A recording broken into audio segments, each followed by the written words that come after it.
असदुद्दीन ओवैसी जी। मोहतरम चेयरमैन साहब, आपका बेहद शुक्रिया। मैं इस मोशन की मुखालिफत में खड़ा हुआ हूँ। सर, मैं शुरुआत में हबीब जालिब का एक शेर पढ़ना चाहता हूँ। आप उर्दू जानते हैं और लॉ मिनिस्टर भी उर्दू जानते हैं। हबीब जालिब ने कहा था कि हुक्मरान हो गए कमीने लोग, खाक में मिल गए नगीने लोग, हर मुहिब वतन जलील हुआ, रात का फासला तवील हुआ, आमिरों के गीत जो गाते रहे वही नामो दाद पाते रहे, रहजनों ने रेजनी की थी, रहजनों ने रेजनी की थी, रहबरों ने भी क्या कमी की थी। सर, मैं अभी सुन रहा था हमारे शिंदे ग्रुप के शिवसेना के पार्टी लीडर अपनी तकरीर कह रहे थे।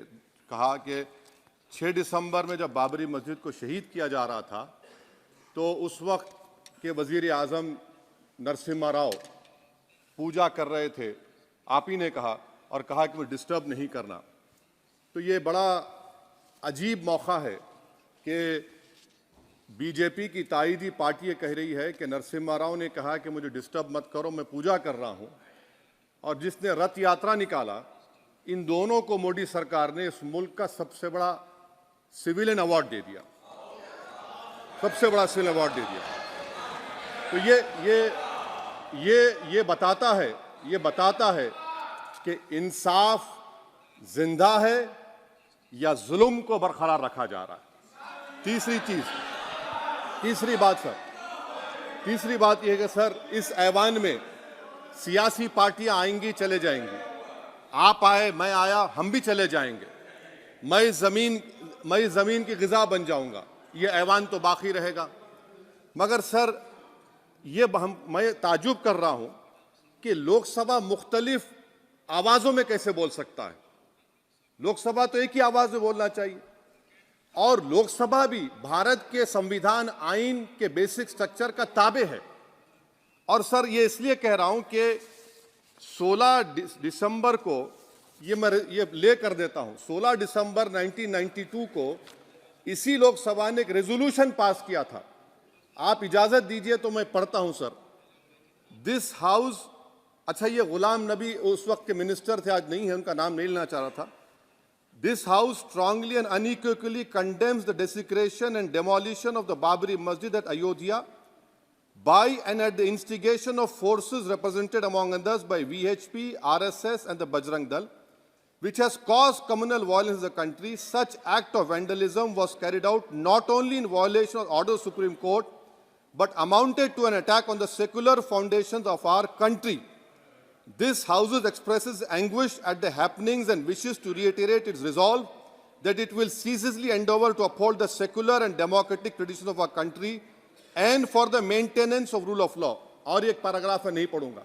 मैं ताजुब कर रहा हूं कि जब इस ऐवान ने एक रेजोल्यूशन पास किया तो हुकूमत आएगी जाएगी, और हुकूमत ये मोदी हुकूमत जश्न मना रही है जो 6 दिसंबर को हुआ। तो ये एक बात है सर। चौथी बात यह है कि सर, नहीं, 6 दिसंबर के ऊपर कोई जश्न नहीं है। राम मंदिर के निर्माण की जो प्रतिष्ठा हुई है उसको संबोधन कर रहा है, और वो सर्वोच्च न्यायालय के द्वारा तथ्यों के आधार पर दिए गए निर्णय के कारण से हुआ है। सर्वोच्च न्यायालय का निर्णय है, तो तथ्यों के आधार पर निर्णय है। वो विषय आपने बोल दिया, ठीक है, ओके। परंतु जो मंदिर का निर्माण है वो नियमानुसार सर्वोच्च न्यायालय के निर्णय से तथ्यों को देख करके। एक सेकंड, आप इस्लाम के बहुत जानकार हैं, विद्वान हैं वैसे भी अब कानून के। यदि किसी अन्य धर्म के स्थान पर मस्जिद बनाई जाए तो शायद उसको मान्य नहीं किया जाता। अभी ASI ने, सुप्रीम कोर्ट ने स्वीकार किया है कि वहां पर राम मंदिर था। तो इस विषय केवल यह है कि वहां पर राम मंदिर ठीक बना कि नहीं बना, वो विषय हो गया। तो कृपया इस पर यदि आप कुछ बोले तो बोलें प्लीज। सर, मैं आपको गलत साबित कर दूंगा सर।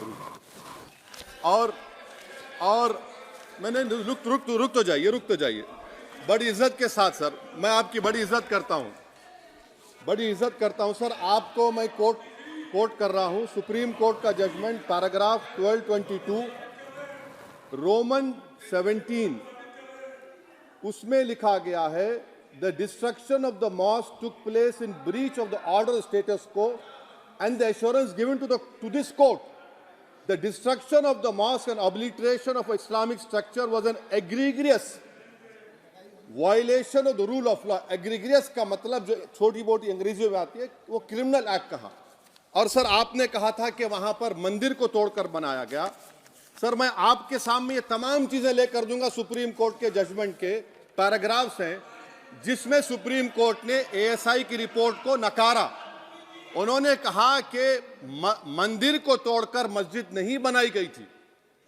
सुप्रीम कोर्ट ने कहा, ये सुप्रीम कोर्ट ने कहा। अब और मैं रख दूंगा, आप पढ़ लीजिए, आप पढ़ लीजिए। अच्छा सर मैं अपनी तकरीर पर आ जाता हूं, मैं अपनी तकरीर पर आ जाता हूं सर। तो मैं अपनी बात कर देता हूं सर। तो मैं ये पूछना चाह रहा हूं कि क्या मोदी सरकार एक समुदाय, एक मजहब की सरकार है या पूरे देश के मजाहिब को मानने वालों की सरकार है? जिसको नहीं मानते उनकी सरकार है, हमको बता दीजिए। क्या मोदी सरकार सिर्फ एक फिक्र और नजरिया हिंदुत्व की सरकार है? क्या इस देश का, इस गवर्नमेंट ऑफ इंडिया का कोई मजहब है? इस वतन अजीज सबके मजहब को मानता है।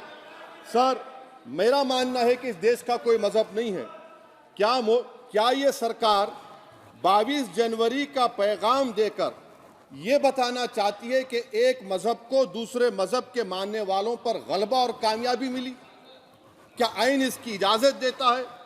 क्या ये पैगाम आप जब ऐवान से दे रहे हैं तो 17 करोड़ मुसलमानों को आप क्या पैगाम दे रहे हैं, ये मैं आप पर छोड़ता हूं। सर 49 में धोखा हुआ, 86 में धोखा हुआ, 92 में धोखा हुआ, 2019 और 22 में भी इस ऐवान के जरिए हमको धोखा दिया जा रहा है।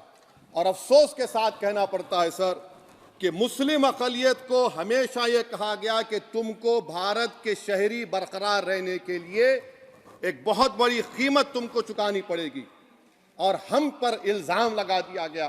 सर क्या मैं बाबर का स्पोक्स पर्सन हूं? क्या मैं जिना का स्पोक्स पर्सन हूं? क्या मैं औरंगजेब का स्पोक्स पर्सन हूं? बताइए सर, आखिर मैं कहां तक आप मुझे लेकर जाएंगे? दूसरी बात यह है सर, दूसरी बात यह है कि फिर 6 दिसंबर के बाद देश में फसाद हुआ, नौजवानों को टाडा में डाला गया जो बूढ़े होकर निकले। यकीनन आपकी सरकार नहीं थी, आपकी सरकार नहीं थी। अच्छा बल्कि मैं तो मर्यादा पुरुषोत्तम राम की इज्जत करता हूं, मगर मैं नाथूराम गोडसे से नफरत करता हूं। मेरी नस्लें नफरत करती रहेंगी क्योंकि नाथूराम गोडसे ने उस शख्स को गोली मारी जिसके जबान से आखिरी लफ्ज निकले हे राम। सर छठी बात यह है कि 87 में मलियाना हाशिमपुरा हुआ, 83 में नेल्ली हुआ, 44 में जम्मू में नस्ल कशी हुई, 2022 में हल्दीवानी में कत्ल हुआ। इतने धोखे सबसे बड़े किसको दिए गए? असदुद्दीन ओवैसी को दिए गए। मगर फिर भी मुझसे ही कहा जाता है कि वफादारी को तुम साबित करो अपनी ओवैसी। सर आज भारत के 17 करोड़ मुसलमान अपने आप को अजनबी और एलिनेट महसूस कर रहे हैं। मैं बहुत बड़ी नाइंसाफी होती है, सर ये कोई तारीखी नाइंसाफी को इंसाफ नहीं किया जा रहा है। स्पीकर बल्कि सर, अंग्रेजी में स्पीकर सर केवल एक प्रश्न का जवाब ओवैसी साहब दे दें कि बाबर को वो आक्रमणकारी मानते हैं या नहीं मानते? पुष्पमित्रा संघा को आप क्या मानते हैं? बताओ, पुष्पमित्रा संघा को आप क्या मानते हैं?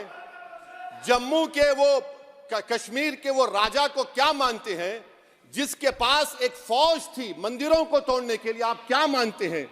यही तो मैं कह रहा हूं कि निशिकांत दुबे 47 में आजादी मिली, असदुद्दीन ओवैसी से बाबर की बात पूछ रहे हैं।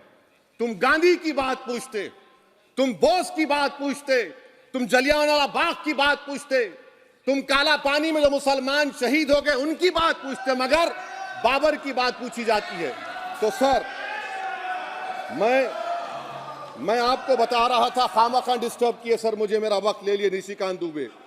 सर मैं आपसे कह रहा था, मोदी हुकूमत ये पैगाम दे रही है भारत के मुसलमानों को कि जान बचाना है या इंसाफ चाहते हो। मैं कह रहा हूं मैं भीख नहीं मांगूंगा, मैं इस नंगी तासुब को कबूल नहीं करूंगा। मैं दूसरे दर्जे के शहरी के मौक़िफ़ को कबूल नहीं करूंगा। मैं अपनी शनाख्त को नहीं मिटने दूंगा। अब मैं झूठी और दिल फरेब बातों पर हरगिज भरोसा नहीं करूंगा। मैं वो काम नहीं करूंगा जो बीजेपी और नाम निहाद सेकुलर पार्टियां चाहती हैं। मैं वो काम करूंगा जो आपको पसंद नहीं है, संविधान के दायरे में रहकर। सर, कंक्लूजन में मैं आपको बताना चाहता हूं कि आज इस देश को किसकी जरूरत है। इस देश को अयोध्या में, तारीख शायद नहीं पढ़ते होंगे, मौलाना अमीर अली कौन थे, पुजारी बाबा रामचरण दास कौन थे, अयोध्या के पुजारी थे। दोनों ने मिलकर अंग्रेजों के खिलाफ जंग लड़ी थी और दोनों ने, अंग्रेजों ने इनको गिरफ्तार किया और एक पेड़ पर मौलाना अमीर अली को और पुजारी रामचरण दास को फांसी दे दी गई। देश को इनकी जरूरत है। देश को शंभू प्रसाद, अचन खां, ये राजा देवी बख्श सिंह के फौज में थे, अंग्रेजों से मुकाबला किया। मुसलमान की लाश को जला दिया गया और शंभू प्रसाद को दफना दिया गया। इस देश को यह जरूरत है। देश को बाबा मोदी की जरूरत नहीं है। आज भारत को अयोध्या के मौलाना अमीर अली और रामचरण दास, अचन खान, शंभू खान की जरूरत है। सर, मैं अभी सुन रहा था ये नाम निहाद सेकुलर पार्टियों के बयानात को। क्या होता है सर, आप, खत्म कर रहा हूं, क्या होता है सर, जब काजी साहब गवाहों को लेकर दुल्हन के पास जाते कि तुमको निकाह कबूल है, तो दुल्हन शर्मा के खामोश बैठ जाती। तो इनकी खामोशी रजामंदी की अलामत है। जी जी। तो सर, मैं खत्म करने से पहले यह बताना चाह रहा हूं कि जब वजीर आजम जवाब देंगे तो क्या वो भारत के 140 करोड़ जनता के लिए जवाब देंगे या फिर सिर्फ हिंदुत्व की फिक्र रखने वालों का जवाब, मैं खत्म कर जवाब देंगे। मैं ये देश, दुनिया, मुसलमान देख रहा है। सर, मैं आपको ये भी बताना चाह रहा हूं, आखिर में कंक्लूड कर रहा हूं सर, 1 मिनट चाहिए, 1 मिनट चाहिए सर। सर, मेरा मानना यह है कि आज मैं बहैसियत एक भारत के गयूर मुसलमान के, let me stand as a tall Indian Muslim and say that the light of Indian democracy today is at its dimmest today, sir. Sir, in conclusion, मेरी फिक्र में, मेरा ईमान मुझे कहता है कि जिस जगह पर मस्जिद थी, है और रहेगी, बाबरी मस्जिद है और रहेगी। बाबरी मस्जिद जिंदाबाद, जिंदाबाद, भारत जिंदाबाद, जय हिंद। सबको जोड़ने की बात की जाए।